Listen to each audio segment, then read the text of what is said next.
Becky, and still it's up right out for the shot here, and it's a brilliant shot.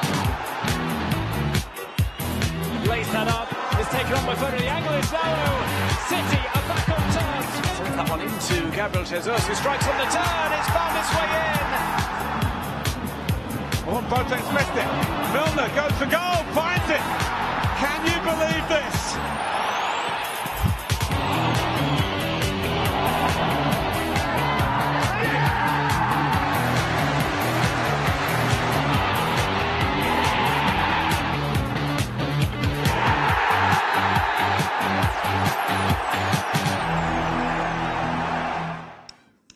Welcome back to Matchday Live. I'm Natalie Pike and I'm still joined in the studio by Shaun wright-phillips and by Shay Given. And we are still cooing over that Bernardo Silva finish for the second goal. My God, Shaun, tell us how good that strike was. The strike alone was unbelievable, but I think just the whole build-up play, the way they kept the ball in their own heart, well, in their own D to start with, and the ball that sets them free to after that. And then the finish was just looked like something he would do in training, where it was just so easy and natural that it was just stunning. How can you defend against that, Shay? They were in our goal and we just were so fast. Well, they were clinical. I think just that they were so quick, as you say, Natalie, on the break. It was frightening, really. And when it came down to the last part, the finish, you think, oh, take a touch and then hit it, or give yourself a bit of time. But his confidence must be sky high. And Bernardo Silva, what a phenomenal finish. Honestly, worth even the entrance fee for the Villa fans tonight to see that skill, to see that finish. We're talking probably one of the goals of the season. Absolutely phenomenal finish. He's having an unbelievable season, but do you think it is that confidence that allows him to do something like that? I think it is. A player with less confidence would definitely took a touch and tried to be more settled and try and give himself the best opportunity. For someone to take that on board on the first time volley like that, and it makes it look simple. There was no effort behind it. It was just a proper connection. It flew past Martinez and the Aston Villa goal. Absolutely brilliant finish. Did you ever strike any like that, Shaun? No, not on the volley, especially not with it inside of my foot anyway. But no, like Shay said, everything about it was just beautiful. And I think that's why so many neutral fans watch City. No matter who they support, they will always watch City for reasons exactly like that. Did any of your high school goals look like that, Shay? Well, there was one. Well, there was one, but there was no TV cameras there that day, I'm afraid, so we won't be able to see that one. So no proof, but you're saying he did it there. It's in there somewhere. Yes. Bernardo Silva is just having an incredible season. Obviously, if you honest, 18-19, he was obviously player of the season. He was incredible. He seems to have managed to have risen his game even further. Shay, what is the ceiling for this man now? Well, there doesn't seem to be one.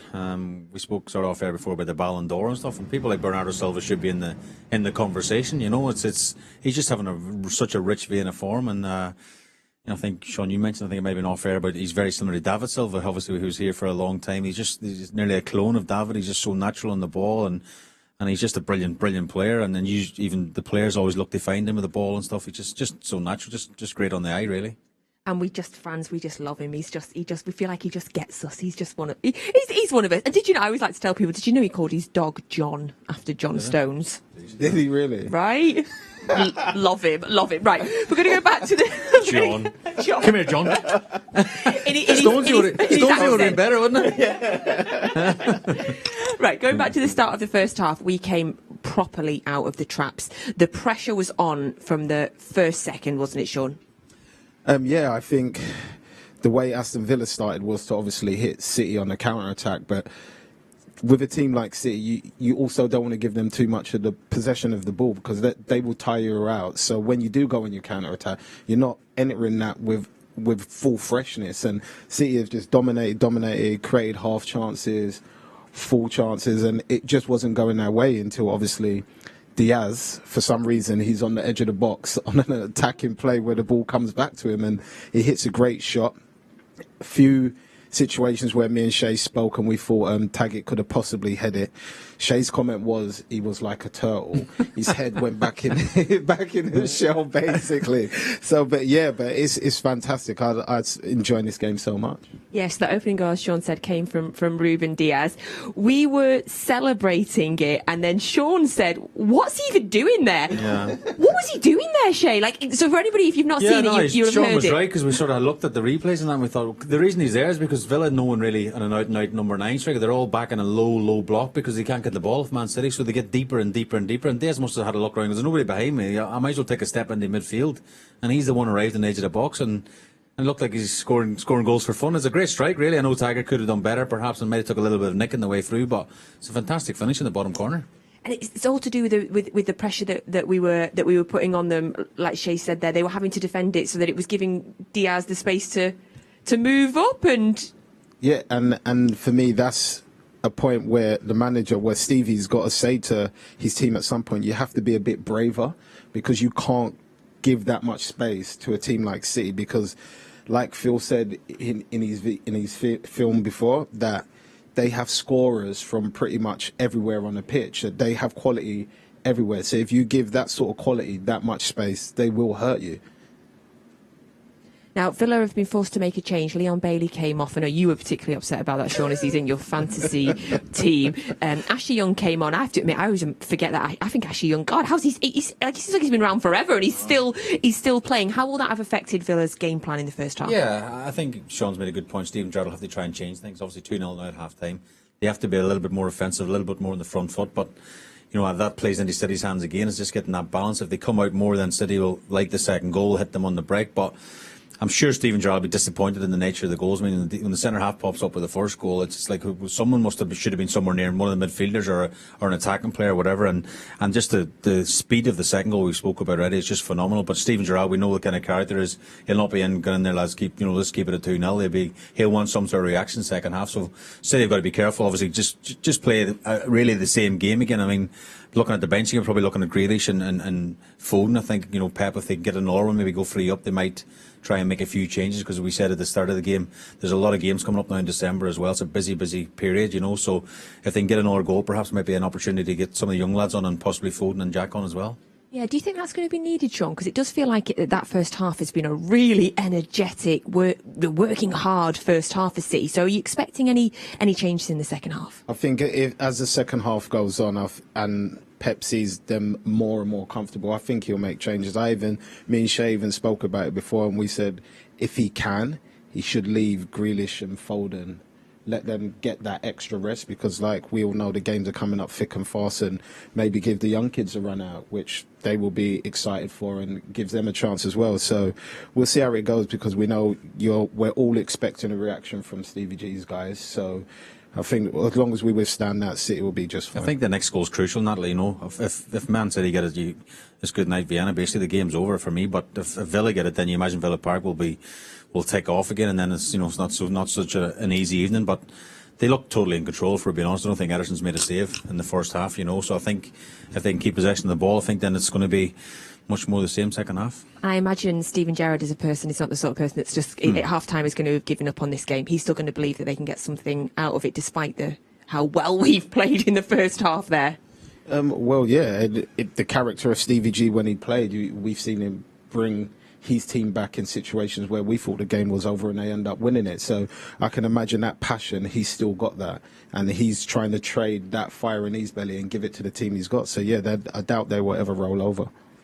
Right, we're going to have another look now at Cryptic City. I know that Shay's particularly excited to see this again. They've been debating it downstairs, trying to work out what these pictures are. So have another look. 4 pictures. Say what you see. Put them together to find the name of a current or former Manchester City player. Shay, how are you getting on? Struggling. Very, very much struggling. Struggling.com. I think Zorro's threw me a bit.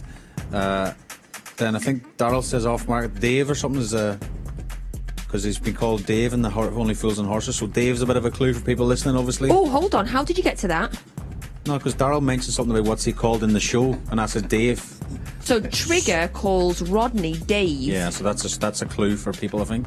That's how Zorro difficult then, this I don't know. is. But Shaun Wright-Phillips, the only thing he had he's- to bring to the group was his favourite sweet, and he doesn't know the name of it. Who doesn't know the name of their favourite sweet? So anybody watching, if you've seen the last couple of ones that we've done, you can see how I'm always the person that gets stitched up, because Daryl seems to give him information, and when I ask for information, he's basically told me I'm not allowed no clues. What more do you need? It's your favourite sweet. You don't know the name of it. No, my favourite sweet is actually a dairy milk. That's a chocolate. All right, promotions. That's all right, though. We'll promote Cadbury's. That's all right. Yeah, we're going there. Yeah. You wanted chocolate in there now. I'm working on it. Shaun's trying to get us the free chocolate there.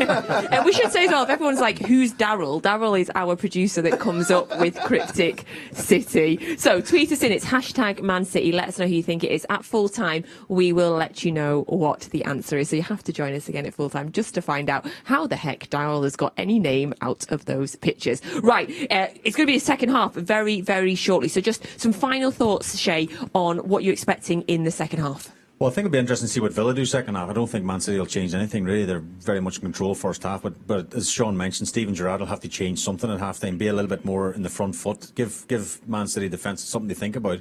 Because if they don't, then I think it's going to be 3 or 4-0. It's going to be that sort of an easy night, you know. But we said Steven Gerrard's character. I think he'll definitely have a go at them at half-time and try and get them further up the pitch to cause them some problems. And Shaun, before I ask your thoughts, I should let everybody know that I did ask Shaun to see his fantasy football team, and we did work out that I'm about 180,000 places ahead of him. So he's even worse than Julian. But actually, I have to say, you're dancing, aren't you? Because he has Ruben Diaz. Yeah, there you go. So there you go. Okay. There you go. What's your thoughts ahead of the second half? What are you expecting? Pretty much like Shay. We know City, they always come out the same way, and if they start the way they did with the confidence that the attackers are flying with now, there'll definitely be more goals. So Villa definitely have to come out and do something different to give City something to think about. So you can join us at full time to see if Villa did do anything to make us think, or if indeed we will be celebrating a Manchester City win. And I should say at this point as well, Chelsea are drawing to Watford, which means as it stands, we are currently top of the league. So come on, Watford, keep it up. We'll be back at full time. You want your commentary for the whole second half with Alistair Mann and Michael Brown, and we'll see you again at full time. Let's support one another as one team. We are stronger when we stick together. I'm proud to be an ally. We are all on the same team. Lace up, speak up. Lace up, speak up. Lace up, speak up. Lace up, speak up.